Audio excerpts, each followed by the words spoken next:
Lukadeski of wearechange.org, joined, of course, by Tim Pichette, the Liberty Advisor. And Tim, we are going to piss off a lot of people in this video because we are going to be addressing a lot of the disinformation out there. Now, there are instances where people online with their theories are correct, but there's also instances where they're very incorrect.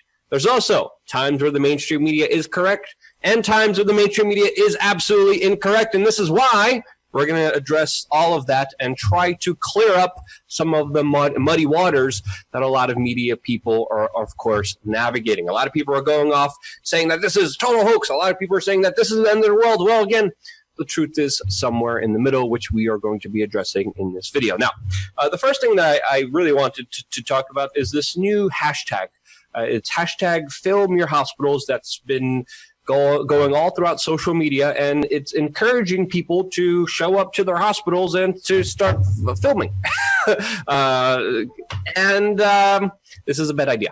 This is a real bad idea. I have a lot of people actually attacking me right now. There's a couple people saying, if you're a real journalist, you'd go out there to the hospitals and you would film with your phone and you would open the door with your hands and touch the buttons in the elevators and then touch your phone and then put your phone in. Absolutely ridiculous idea. I don't even show up to the hospital when I need to go to the hospital outside of this craziness, lunacy that's happening right now. There's superbugs in New York City hospitals already spreading way before this entire sickness is of course taking grip of a lot of people there. But Justin King actually made a really good video about this. I actually just tweeted about this, so check out my Twitter. But he addressed this particular hashtag that's been started by a right-winger, promoted by some Fox News journalists. And again, some of the points that Justin King made, just to shorten up why I believe what I believe right now, is a lot of the bigger kind of videos are coming out and saying, look, there's no one here at the hospitals. And that's true. There's not a lot of people at the hospitals because hospitals have shut down a lot of their operations according to the advice that they've been giving because they expect a huge upsurge in cases to come in. Elective procedures have been shut down, so people aren't getting surgeries done and other things that they usually get done in order to make room for what they expect to be an uptick in cases. A lot of people are going into emergency rooms showing that, hey, there's not a lot of people in the emergency rooms. Well, the emergency room is just a small part of the hospital. You're in the ER if you usually cut a finger, not if you have the sniffles. A lot of the beds are empty in hospitals. A lot of the people have been kicked out. A lot of the people aren't in driving and don't have their cars in there, and that's costing the hospitals money. So out of all of this, I don't see hospitals hurting themselves this much and themselves this much with hospitals in all across the United States and all across the world as some kind of plan. I don't believe that's the case, and I do believe it's a bad idea to go to these locations because, again, they are hotbeds for a lot of this sickness to spread. And there are some videos coming out, and there are some photos coming out showing of those most affected by this. Again, we have to understand the ER is a very small part of the hospital. The hospital is very big,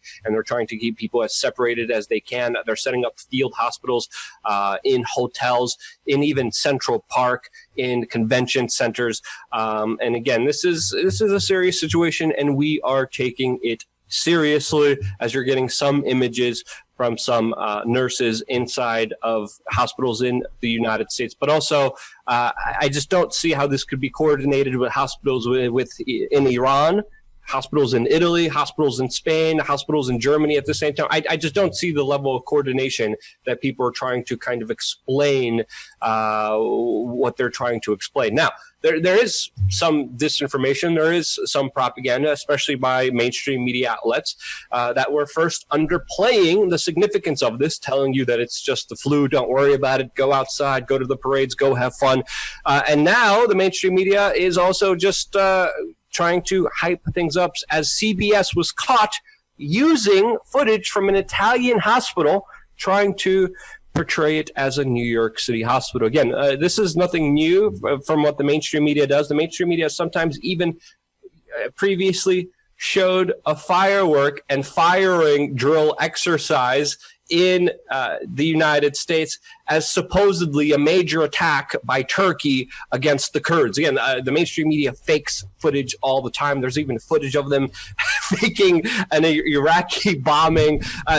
This is not unprecedented, but it's also disgusting, and it should be called out for just lying and perpetrating a lie to the American people. And doing this hurts them, hurts their reputation, and of course spurs people not to believe them. And you shouldn't always believe the mainstream media. You should always be skeptical of them because they do stupid, ridiculous things like this, and they deserve to be called out for it. So in this instance, and Luke, yeah. I'm posting up on screen right now. We've got the fake news report where CNN was on top of their studios in Atlanta, Georgia, pretending that they were in Saudi Arabia, and they've got like the fake like air sirens going off in the background. So we're playing that one up right now. And so I mean, CNN, they've been fake news for a very long time. They've got their fake Scud missiles that they're holding up. And we're not, because of fair usage, I'm not going to actually play the entire thing here. But yeah, I mean, these people have been at this for a very, very long time. And that's, the MO of the media, fake news. Yeah, so this is an incident where the mainstream media is completely wrong, deserves to be called out, deserves to be scrutinized, and people deserve to know about this. But, of course, the World Health Organization and other government agencies are the ones that are squashing independent media and promoting this garbage nonsense out there to the American people. And then, of course, this is dividing people to extremes. Which we're trying to prevent. There's also some other reports of people saying that their loved ones didn't pass away from this new sickness, but from pre-existing conditions. And of course, this also is sparking a debate to how countries are recording mortality rates because of this sickness. You look at Germany. Germany is only listing people who die from this, but don't have comorbidities. Italy is listing everyone who dies from comorbidities or from this. This is why the numbers are so different in Germany than they are in Italy. It all depends on your reporting. There's some incidences of people complaining online. I haven't been able to verify this, that their loved ones did pass away, but they didn't pass away from their from this sickness, but from a comorbidity. So again, it all depends on how you're seeing it. But when we look at footage from Iran, from Italy, from Spain, we could see this is something legitimate. This is something to take seriously. This is something that is ahead of us, that we could have prevented, that we could have avoided, but we didn't because of poor decisions of individuals not taking this seriously. Look what's happening in Italy right now. We're seeing a breakdown of society, a total quarantine zone, the sickness spreading out of control, doctors and nurses getting sick, they're being overwhelmed, and people just dropping dead. Of course, majority of them dropping dead. It's important to note here, comorbidity, but you also need to understand the vast amount of spread of this sickness was done by people in Italy who thought that they were healthy because they had the sickness and weren't showing any symptoms because of it. And they found out, especially after studying one town in Italy, that the major spread of this virus came from people who thought that they didn't have it. So again, this is why I always say, take this seriously, but question everything. And Edward Snowden even makes this point, which I totally agree with. And he says that this sickness could give governments invasive new data collection powers that could last long after the pandemic. Yes, there are some people that will take advantage of this crisis. That's a very easy prediction to make. I'll go long on that one. I mean, the government taking advantage of any situation that they can. Exactly. Rahm Emanuel also said, never let a good crisis go to waste. I'm ad-libbing here. And this is what they're going to be doing. They're going to be taking advantage of this. And whatever rights you relinquish by not being responsible for yourself, by not taking care of yourself, they're going to swoop in, take it away from you. And the best way to prevent that, in my opinion, is, of course, to be skeptical of, the mainstream media, skeptical of people like Bill Gates, who lies about his relationship with Jeffrey Epstein, skeptical of large organizations that the mainstream media and government prop up, like the World Health Organization, that's really in the hands of pockets and really is just a criminal organization that I talked about on the main channel yesterday. But for me, the main answer, the main solution here is to be responsible for yourself. Take this seriously. Wear masks. It doesn't hurt anyone. It actually hides your face from the surveillance systems, but it also, most importantly, protects other individuals who might be immune compromised, who might be sick, who might have something that they don't even know about from getting this sickness and dying from it. So again, this is why I think wearing masks is so key. We look at the data here. And weren't they trying to make it illegal for people to wear masks? I mean, not too long ago, during different Antifa rallies and all sorts of protests around the world. So it's funny how we've gone from, it's illegal to wear masks, and now everyone's being encouraged to wear masks. Well, I'm not sure if the CDC is still encouraging people to wear masks. Well, no. Only we are encouraging, and other independent media and other researchers and other experts in this field are recommending to wear masks. The CDC issued a correction and said, no, don't wear a mask. The Surgeon General still don't wear a mask. The World Health Organization, don't wear a mask. Mainstream media regurgitating that garbage, spitting it out back to you, don't wear a mask. Again, this is the most asinine, criminal, stupid thing that could happen. They're making this worse. And it's borderline making this worse on purpose. Yeah, something to say? Yeah. When I was flying back from Acapulco, we're talking February 19th, and actually I had a mask for the international side of the airport and the Border Patrol agent. So I'm going through in a mask and I'm actually, of course, I finally caved and got my TSA pre-check at the worst time ever. Now that you don't need it, so I go do my Border Patrol interview, and I'm wearing a mask, and they're like, and the lady is just dumbfounded why I have a mask on. Like, they had no idea that it's like a global pandemic going on. So I mean, February 19th, it was still going on. People knew about stuff in China, and just by coincidence, I was sitting next to two people from China, so I decided I'd have the mask on. But even the government agents, they had, I mean, of course, obviously it doesn't really surprise our audience, but the government agents had no idea why somebody would have a mask on, and we're talking almost into March here. So no surprise that this is spread. Yeah, and it doesn't hurt anyone. Yes, there's a shortage with the medical facilities having them. You could make your own masks, and they still make a difference. One, because people who, of course, may have the virus, not know it, or asymptomatic.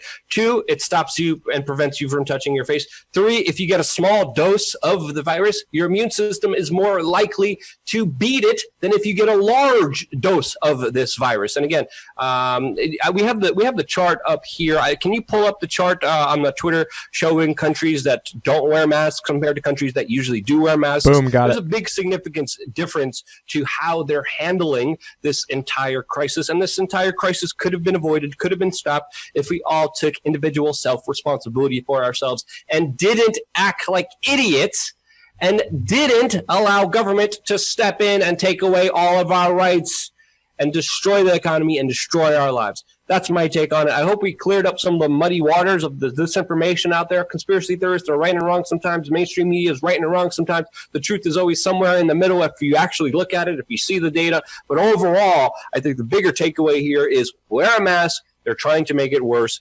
That's kind of my larger takeaway. Tim? No, and the one other important thing you forgot, if you wear a mask and go to the airport, nobody hassles you and you get right through immediately. So that's one more benefit to having a mask. Also, maybe if you get pulled over, it might help you out as well. I don't know, but just see upside on for wearing a mask. If I'm getting pulled over, I'm not opening my window. Police officers are the most affected by this, especially in New York City, because they're making contact people. In Rhode Island, they literally have the troops and the police officers going door to door hunting down New Yorkers. This is lunacy. This is insane. Officers are going to get infected. Officers are in small precincts, small rooms together in their changing rooms, their locker rooms. They spread it all around. This is stupid. This is so stupid to have this. It absolutely makes no sense, and that deserves to be called out as well. Hope we cleared out some of the disinformation. Love us, hate us, doesn't matter. That's the truth according to us. Let us know what you think down in the comment section below. Hey, stay tuned for more. We're doing 2 more videos, social, political updates, economic updates, which, of course, Tim, that's his specialty. Lots of news coming your way here on Change the News.